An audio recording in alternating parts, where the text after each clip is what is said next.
Hello, we have gotten this task that we are supposed to analyze this short story called Why Honey? And and I will start to tell a summary about this story. Um, it is actually a mother who answers a received letter from a person that she knows, but we don't know that person. And what she writes about is the situation between her and her son, because her son starts to act strange in the age of 15, and the mother is getting suspicious of him committing crimes because he lies to her, and she finds things that she thinks is some kind of evidence that proves that he has committed some crimes. And he always tells a lie to her. He doesn't tell the truth, and she wants him to tell the truth. So she she tells him that she wants the truth, but he just gets angry at her, and she thinks that she is spying on him, and he really don't like that.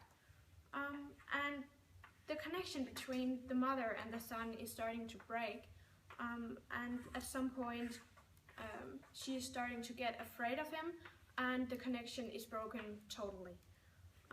Yes. Yeah. Yes, then I will make a characterization of the son.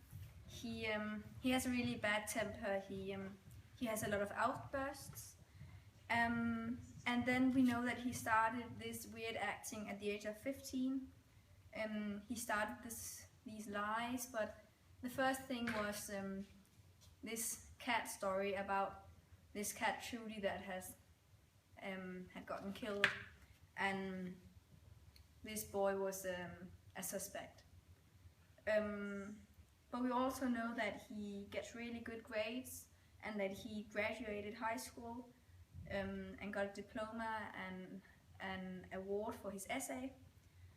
Then we know that after this graduation he lost touch with his mother.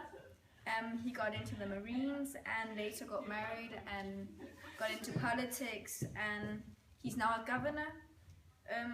But then we also know that he has been in the news, and we kind of get the feeling that it's not in a good way, because the mother's like, she can't believe that this is really her son. We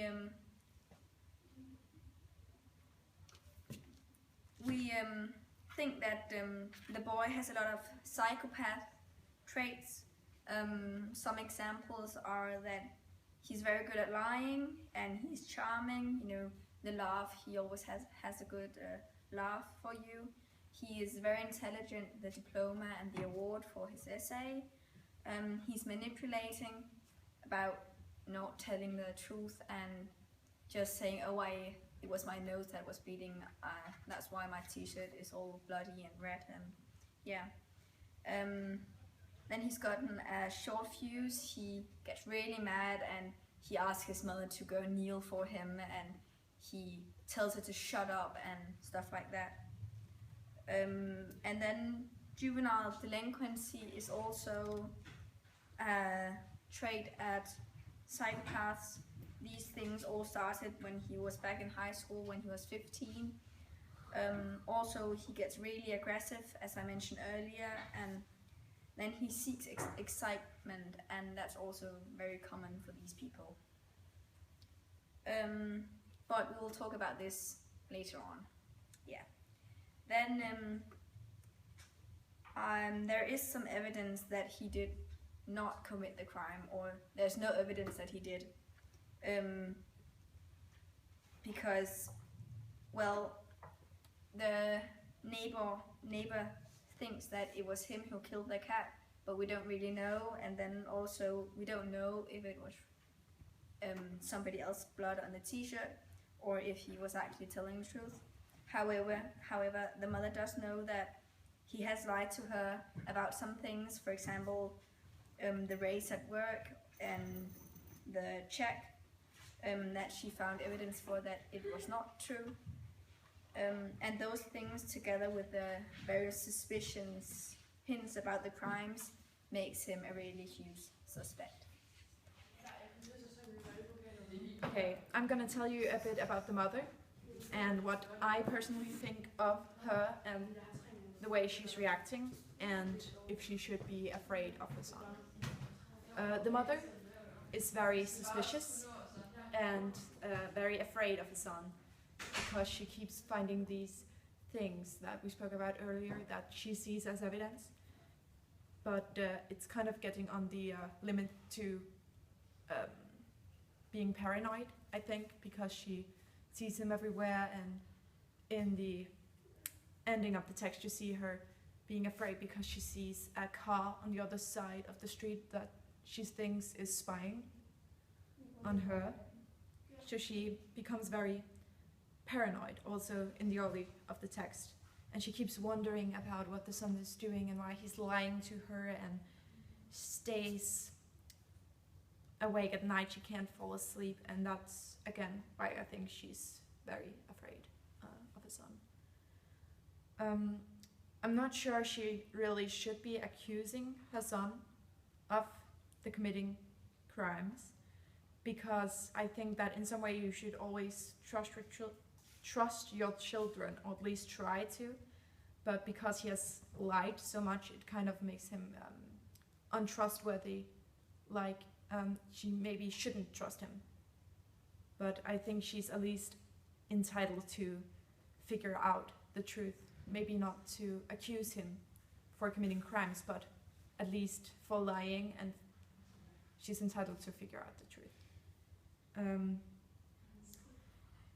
This last question is if she should be afraid of him, and it could really go both ways, because he has these angry outbursts and this big temper, and because he has these weapons that we didn't actually mention earlier, but he has a shotgun and a hunting knife, so he actually has the right equipment to being dangerous if he's in reach of his weapons while he has one of his outbursts. And he's also been elected for governor, and he has been in the Marine, so he has a lot of power and this big temper. So in some ways she maybe should be afraid of him, again because he has these psychopathic traits, but on the other hand she is his mother, so we actually don't know if he would ever do anything to her. I will answer the fourth and last question, which is, what is the theme of the story, and what is the author trying to tell us with this story? And to define the first theme, we'll take a look at motive, which in this context is a generation conflict motive. That means that the author is trying to highlight a relation between a mother and a son, which involves very strong emotions. So the main theme of the story is growing up, the mother's point of view of her son growing up, and her decisions to this upbringing, and the son's identity creation. But in this upgrowing, the son's situation is a bit unusual, and therefore also the mother's. Because as Julie said, the son is a psychopath, which means that the mother gets very afraid and very emotional. But still, she does handle the situation as if he were a normal teenager. She confronts him with his mistakes, but he doesn't understand. Still, she gets further in her life. She gets her thoughts out of mind and,